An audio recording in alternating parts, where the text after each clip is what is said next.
E aí, meu, tudo bem com vocês? Espero que esteja todo mundo saudável, lavando as mãos freneticamente, virando o Drácula assim, ó, toda vez que for tossir, espirrar. A indicação de hoje é pesada, especialmente se você curte o gênero suspense terror. Hoje eu vou falar de um filme chamado O Homem Invisível. Talvez esteja aí tocando uns sinos na memória, porque você já deve ter escutado isso antes, é um personagem aí, deve ser tipo um folclore já nesse nível. Existe o filme já que saiu em 1933, é baseado num livro, a Universal, inclusive, da década de 20 até a década de 50, saíram vários desses filmes dos monstros, né? Frankenstein, Drácula. E meio que esse Homem Invisível tava nessa leva. E quando você fala desse gênero, a Universal tentou, né? Lembra aquele Múmia que fizeram com Tom Cruise? Era pra ter sido um puta sucesso, mas quem viu, viu, né? Que foi um arrependimento. Agora, esse Homem Invisível, eu vi no cinema, né? Eu sei que não podia ter ido, mas eu dei aquela olhada antes, a sala estava completamente vazia. Apesar das circunstâncias aí que estamos nos Estados Unidos, o box office foi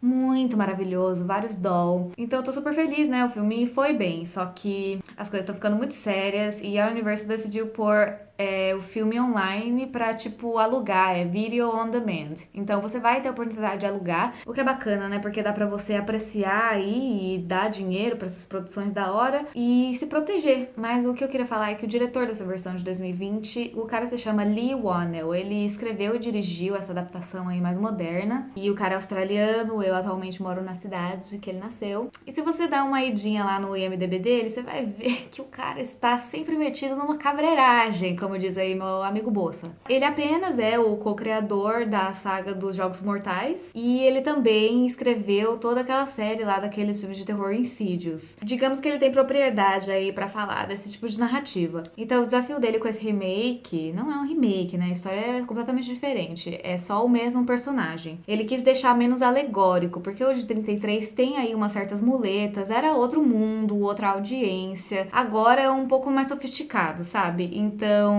eu acho que ele fez um puta trabalho. A história desse filme é o seguinte: quem está nele, inclusive, é a incrível Elizabeth Moss. A atuação dela sempre é incrível, não sei por que essa pessoa tem que estar envolvida com a cientologia, mas enfim, né? Julgando ela como atriz, eu sempre achei incrível, desde Mad Men, Handmaid's Tale, não tem nem comentários, né? Em Invisible Man, ela faz a personagem da Cecília. Cecília está no relacionamento com esse tal de Adrian, que você deve estar reconhecendo ele daquela série lá, A Maldição da Hill House. Quem faz ele é o Oliver Jackson Cohen, que também tá bem sinistrinho, né? Ele tem um pezinho ali no esquisito. Só que acontece é que é um puta relacionamento abusivo, é puro gaslighting, assim, sabe? O cara é um pesadelo e essa mulher já está, assim, sufocada, sobrecarregada. Mas ele é o famoso cuzão, né? Ele é tipo um bilionário, milionário, sei lá que ário, porque ele é o melhor do nicho dele, da área dele, ele trabalha com ótica e ele manda muito bem nisso e foda-se. Mas essa Cecília está exausta e daí um dia ela planeja vazar da casa dele, porque assim, não há diálogo, dela vaza. Digamos que ele não aceita muito bem isso, e daí um dia aparece lá, ela recebe a notícia que ele se matou.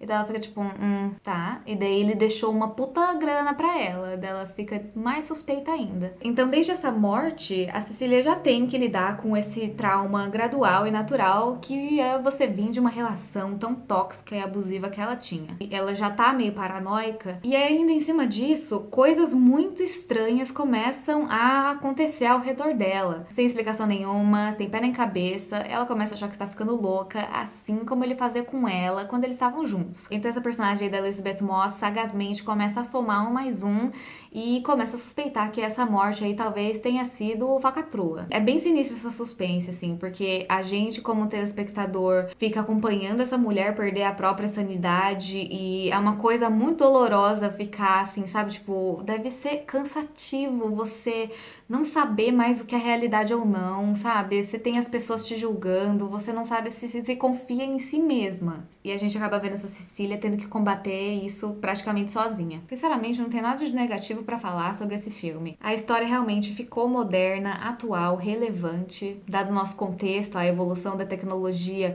Foi uma sacada super boa que o cara teve. Eu tenho adorado, na real, essa nova leva de terror que, ao invés de você ficar com um puta medo ou com nojo porque é muito gore, é diferente. Você fica angustiado com a atmosfera que tá sendo descrita ali, sabe? Tipo, Midsommar foi um puta soco no estômago, Get Out, aquele Corra, foi assim, oh, meu Deus. E nesse, como é o homem invisível, pior que você vê diretamente o perigo na tua frente, é você não ver ele. E nisso, a direção, a câmera é muito importante nesse filme. Algumas vezes a câmera vai servir como ponto de vista desse homem invisível, o que te dá uma agonia sem igual. Inclusive, nas cenas de ação, usaram uma câmera robotizada lá, o bagulho teve que ser todo coreografado porque era intenso. E tem, sabe quando a câmera faz aquele pan assim, daí tipo, pra onde a câmera vai te levando, você já tá assim, tipo, o que vai aparecer? E daí quando você olha, não tem nada. E tem muito espaço negativo, então é aquela coisa, você tá na cadeira, tipo,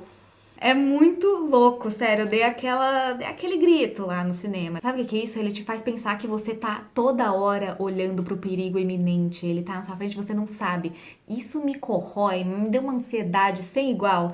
Tem gente que fica, por que você gosta de terror e tal? Gente, eu acho que assim, ter um pesadelinho à noite é um preço tão pequeno que você paga pra ter essa adrenalina que você tem quando você vê esse tipo de filme. Nossa, só de lembrar que eu tô tipo, putz, que filme massa. Sem contar vários easter eggs ali pro filme original, tipo esse personagem do Adrian, que é o Invisível. Isso não é spoiler, tá? Nem vem me xingar. O nome dele é Adrian Griffin, que é o mesmo sobrenome do personagem lá do passado. Daí também tem umas coincidências, assim, coincidências que eu acho que são legais, mas talvez um pouco apelativas, mas tamo aí, né? Essa personagem aí, Cecília é o nome dela. Vem dessa palavra aqui que significa cega, o que, né? Olha como faz sentido, como encaixa, que legal. Apesar de achar que o Oliver fez um puta trabalho como Adrians, mesmo ele sendo aí, né, não aparecendo tanto. Eu li que as primeiras escolhas do estúdio pra ser o Homem Invisível e esse namorado aí, abusador, violento da Cecília seriam, talvez, o Armie Hammer, que é o cara lá do Call Me By Your Name, ou que quase me deu um infarto, que ia ser excelente se ele fosse,